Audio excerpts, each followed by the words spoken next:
inspiring to hear President Zelensky give his impassioned presentation.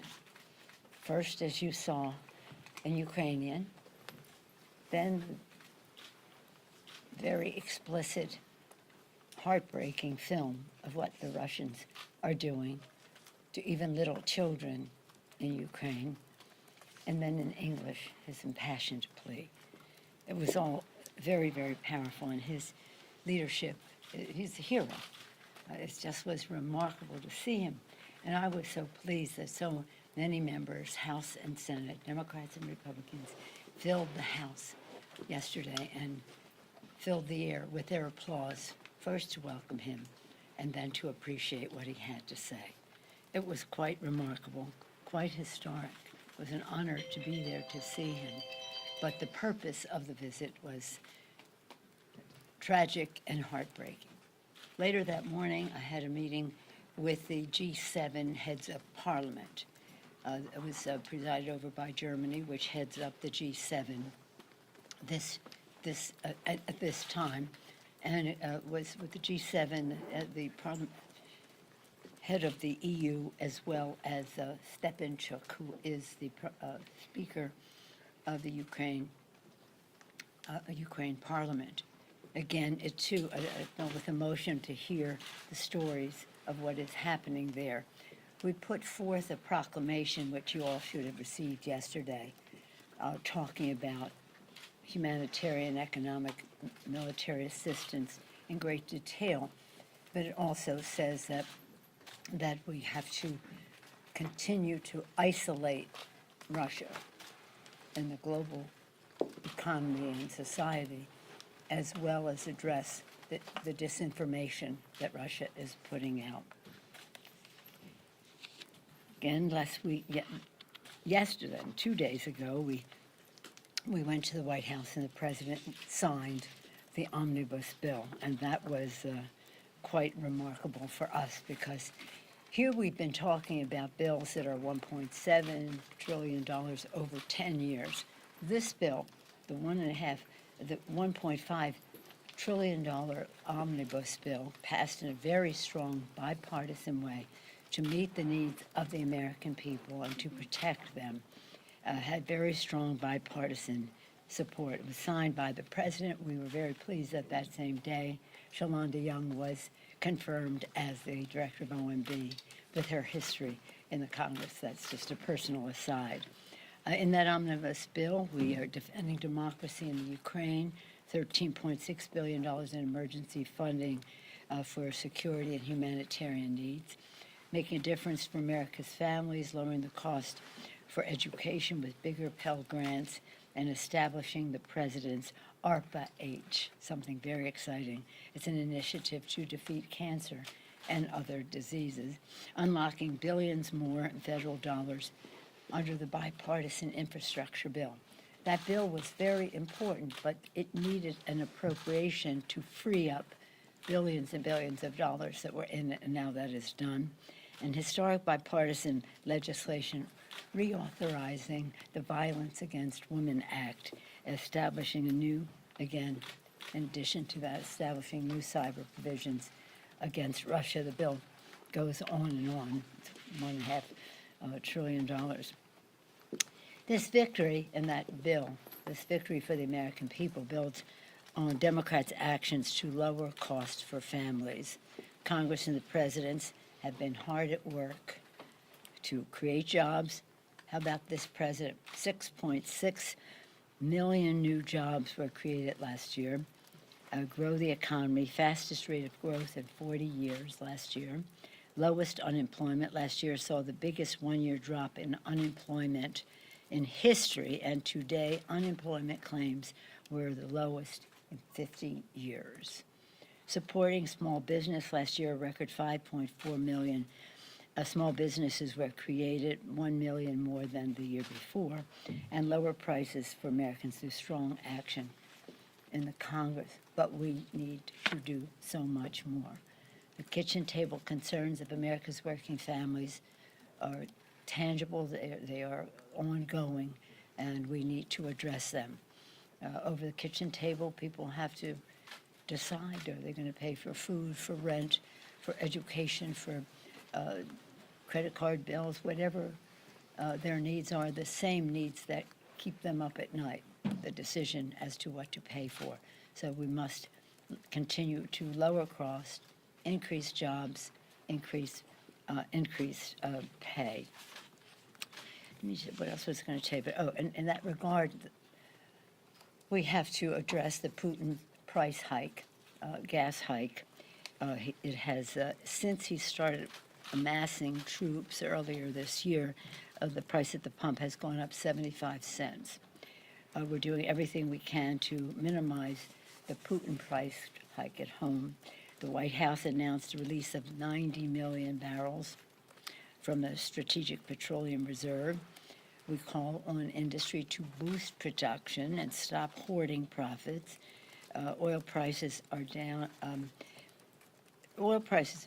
But the price of when the price of oil goes up, the price of gasoline goes up. When the price of oil goes down, the price of gasoline does not necessarily go down. This is not right. It's not fair. And again, we want to say, there are 6,000 permits out there where people could drill, where industry can drill, so they don't need to be upending our initiatives to save the planet from the climate crisis. If they want to drill, they have places to drill. Use it or lose it. Let somebody else drill there. We had passed a bill last week on banning Russian oil.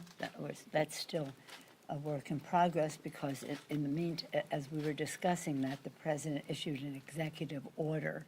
So the question is what needs to be done in addition to that. As I mentioned at the start, and as you well know, today is St. Patrick's Day. Last night I had the privilege of sitting with the Taoiseach at a dinner, at the Friends of Ireland dinner, at which I was had the honor of giving him an award, an International Leadership Award, on behalf of the Friends of Ireland and on behalf of our members of Congress. Right before I was supposed to give him the award, the Taoiseach left the table, and then I was told that the ambassador would be accepting the award on his behalf and giving his speech. So we're very, very sad that on St. Patrick's Day, the Taoiseach has this diagnosis, and also the luncheon that we would be having today. We won't be able to have the benefit of the honor of his presence. Just so you know, this is a lunch that was started by Tip O'Neill and Ronald Reagan when Tip was Speaker and Reagan was President. The first luncheon, this luncheon, didn't have the Taoiseach. It was just the Speaker and the President. That's what it'll be today, the Speaker and the President. We would rather, of course, have the Taoiseach. And subsequently, the Taoiseach, the Prime Minister of Ireland, was invited. The first luncheon, Tip O'Neill invited 16 members, 12 from Massachusetts. And it's grown since then. We'd have, well, perhaps you'll cover what we say in that meeting, but we'll have a wonderful turnout of members. I don't have Irish grandparents, but I do have Irish grandchildren, and I always brag about them, as you can imagine. I just wanted to say that in consultation with the Office of the Attending Physician, I will continue regular testing, following CDC guidelines. Our Friends of Ireland lunch will proceed today without the participation of the Taoiseach case. Those of you in green had any concerns about that? Any questions? Yeah, you got. We've heard from you and heard from other members, expressing the gratitude and moved by the speech by Mr. Zelensky yesterday. He asked, however, for some very specific things. No-fly zones. He came close to almost admonishing members to say, you don't help us, we're on the precipice of history here. We hear a lot of these heartfelt messages from members saying we want to help Ukraine, but when it comes to the specific things he's asking for, Congress is not willing to do so. Can you square that? Yes, and I'm so pleased, a substantive question from Chad, oh my God. I don't have substantive Usually it's about this, that, or the other thing. In any event, right on target, Chad, I appreciate your question. Yes, it was a very moving speech. Yes, the President Zelensky once again asked for open skies. I've had that conversation with him individually as recently, the end of last week, when he asked for the presentation that we all witnessed yesterday. We're not doing open skies. And he did say, as did the speaker on this will be my third interaction with the Ukraine speaker. They know that's not, we understand your position on that. These are the things we need otherwise. It just seems very clear that, let me back up for a second and just say, President Biden has done a masterful job in managing this situation in a way that is collaborative, not condescending or dictating, but collaborative. The unity of the G7, not only the G7, but the NATO alliance has been remarkable to behold. They are all unified with how we go forward. And how they are unified on how we go forward is that we are not going into Ukraine. It is not an Article 5 situation. We are, however, prepared to supply Ukraine with very sophisticated equipment, some of which was alluded to yesterday, and some of which the President already announced. Was it 11:30 yesterday? A couple hours after President Zelensky's presentation. The leadership of some of the committees of jurisdiction, Intelligence, Armed Services, Foreign Affairs, and appropriate subcommittees, and the leadership had a briefing later in the day on what some of the possibilities are, the upside, and the challenges that other requests make. Is it appropriate for them to ask for those things? Of course. Even if your side is so, even if the Congress is in a position that they're not going to give him what he's asking for? Of course it's appropriate. The fact is what he wants is a result. He wants a result that says we have to, if you are not going to give us air cover with your own personnel, we need air cover or we need equipment to effect air cover so that we can take out whatever the Russians are putting forth. So I think I thought he was completely appropriate in saying this is the impact we need. If it's not going to be affected by what I'm asking for, then this is another way we can get that done, and that's what people are looking into. What you saw yesterday was history. Later at the lunch, just maybe you might want to watch, I'm going to be reading a poem written by Bono about Ukraine, which you might find interesting. Madam Speaker, Madam Madam Speaker. Yes, ma'am. Madam Speaker, Mhm. two quick I'll questions come on back to you. COVID. First, on the COVID funding. Yesterday, Chair Jeffries suggested that you have time until September to act on a No. relief package. Is that your view? Are you going to take your time with this, or do you want to do something sooner rather than later? And then just with respect to the dinner last night, can you say roughly how long you were sitting next to the TSIC, and do you have any concerns about your health at this point? No, I don't, and I get tested almost every day anyway because, says she immodestly, many times I see the president, and you have to be tested to do that. And really, for the safety of my colleagues with whom I come in contact. The Taoiseach had on a mask when he sat down, but then when he started to eat, he took off the mask, and then it was right during the appetizer. They called him aside. We didn't know why. But then sometime later, when it was my turn to speak, they told me how we would proceed, that he would not be speaking. So I wasn't measuring it minutes, but part of it was masked, some of it while he was eating, but it was during the appetizer that they took him away. I don't see, I think we need all the money we can get to have the resources that we need to fight COVID. The last thing we need is another variant. The resources that we would have had in the bill, I think, need to be enhanced now because we're another week later and we still don't have it. Because you know the history. In the beginning, we had these therapies which were the vaccines which were in sub-zero ice temperature, ice protection with a short shelf life. And that was a fragile therapy, but it worked. And now we have pills that come in a box that can last a long time.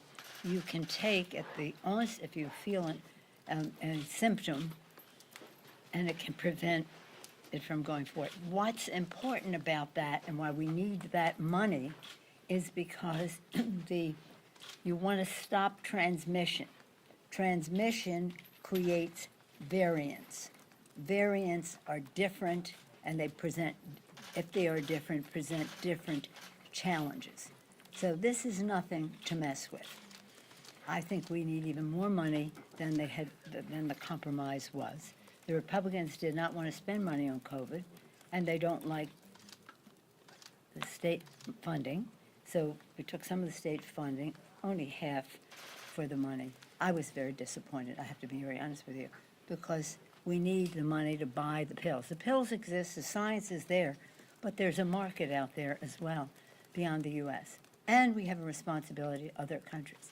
So I think we have to get on with it. I respect what the distinguished chair said about, well, we have time. Well, we have a little. But we need more. The more time we have, the more money we need. You know, Madam Ms. Jacob. I just want to dig into that a little bit more on the COVID relief. This will be your package. third time. My third time, what, ask about COVID relief? Yeah. Well, it's substantive. You like substantive questions, so I just want to Yeah, make sure well, while people are dying in the Ukraine and all of that, you know. people are dying Anyway, from go ahead. COVID too. Do you plan to offset it? How do you? Yeah, we have to offset it. Mhm. You do have to offset We it. have to offset it, and that's what we'll have to go to, and I would hope that the sensitivities of those to any offset would be, the equity would be weighed as to what we need to do to save lives and livelihood and prevent the creation of a new variant. Yeah, it would be You offset. said you're disappointed. I mean, Yeah, what that is is, your we don't have it message- right now, that we don't have it right now. We have everything else right now, that we don't have it right now. What is your message to those colleagues who nitpick kind of over that? I've communicated my message to them.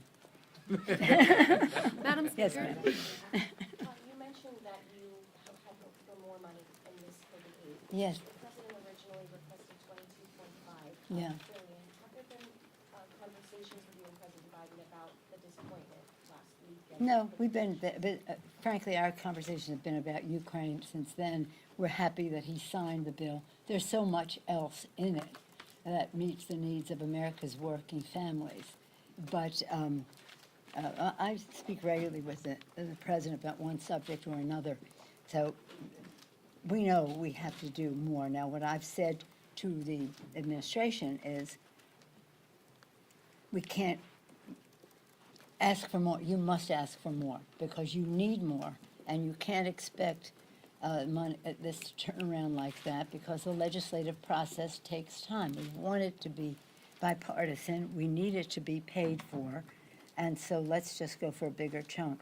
I think they should be double what they asked for, and because even with them, when they were asking for like 20 some, it was only going to get us to June. It was only going to get us to June, so we need more. And it shouldn't even be a big conversation. We need it. The science is there. The need is there. All we need is the money. And the money will be a great investment because it will keep us safe. It will help our economy turn back, our kids to be safely in school, our people safely at work, again, the therapies that are needed. It's, you know, look, just think of this. The Taoiseach of Ireland the Prime Minister of Ireland visiting the United States on for St. Patrick's Day. This is very important to the people of Ireland and the people of the United States.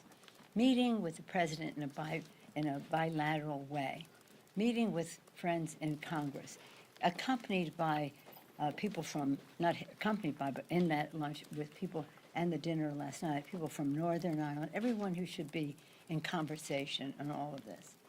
With all the protections of the Taoiseach of Ireland, he gets a positive diagnosis. Madam Barack Speaker. Obama, the former president of the United States, has a positive indication. What chance does a poor person with a big family living in a small apartment with not, working in a situation that may or may not be safe, or with people who may or may not have a pre-existing condition or a circumstance which makes them more susceptible? This is not, everything is great. If I ask this room, how many do you think we should just go on with it? Forget about it, no mask, no this, no that, let's just get on with it. There'd be some spirit of let's get to normal, right? But there'll also be people here who'll say, I have a child under 5 who's not vaccinated, I have a senior over whatever who has a pre-existing condition, I have a problem going to work under those circumstances. So we have to deal with the reality as it is, mixed. We want to move on, but we don't want to move on and leave people behind. So we need the money. So when the other side says we don't want to do COVID, well, you know what? Unless it's paid for, let's pay for it. We'll find some money to pay for it. I have one more question because we have the president coming. Madam Speaker? Yes. Madam Speaker? Yeah, I have a right question here. about, with everything happening in Ukraine, it being an election year, members now open to President Biden using more executive orders, where exactly does the domestic Democratic agenda stand right now? Can anything get done before November? Plenty has been done. We passed the ARP, the American Recovery Rescue Plan, 1 year ago, and it has produced remarkable results. Remarkable results. Millions of shots in the arms, money in pockets, children out of poverty, into schools, people in the workplace. The bill is remarkable. Child tax credit and the rest. Without one Republican vote. Without one Republican vote in the House or the Senate, unfortunately. We passed the bipartisan, barely bipartisan, but nonetheless proudly bipartisan infrastructure bill to create jobs, and we unleashed some of that money yesterday, a couple of days ago, when the president signed the bill. So in terms of job creation, nearly 7 million jobs, unemployment cut in half, people off of poverty, we've done a great job. But more needs to be done, as I said before. Until the kitchen table concerns of America's working families are more safely under wraps, we have much more to do. And we have to take great pride in what we've done, as the president did in the State of the Union. He showed progress, but he gave hope because he recognized with his empathetic heart, with his empathy, that people still need concerns. So we have a lot to brag about, but we are not finished yet, and we will continue to do that work. I'm very proud of the work of our members. They are remarkable. I get a lot of compliments for the work of the House Democrats. I accept all of them on behalf of the members, because they're the ones who have done the work and had the courage to take the votes, even when there wasn't one vote on the other side. We'll continue to talk about this, I'm sure. We still want to get some things done that in our other agenda, the Build Back Better legislation. I don't know what that will be, but what it will be paid for. It will be non-inflationary. It will help reduce the national debt while it meets the needs of America's working families. Lowers cost for health care, lowers cost for child care, lowers cost for home health care. At the same time, enables children to go to school, universal pre-K, and again, goes a long way to save the planet for the children. We won't get everything in the bill just yet, maybe, but whatever we get will be important and it will be paid for. And I couldn't be prouder than the work. And again, I'll come back to praising our president. When I was in Munich, I think I told some of you, he was so acclaimed by all of the heads of state that were there, and defense ministers, foreign ministers, and all the rest, for how he was a unifying force. You heard me say, John F. Kennedy, don't ask not what your country can do for you. You all know that. The very next sentence I said to the president was about him. To citizens, people of the countries of the world, ask not what America can do for you. What we can do working together for the freedom of mankind. It's exactly what Joe Biden did, working together. Not condescendingly, but very respectfully. So I couldn't be prouder of him, and I look forward shortly to welcome him to the Capitol, where he will once again take pride in his Irish heritage. Again, we all take pride in the pride he takes, because the pride he takes in his heritage is the spark in him that enables him to take pride in your heritage. Thank you. Did you ask after your exposure?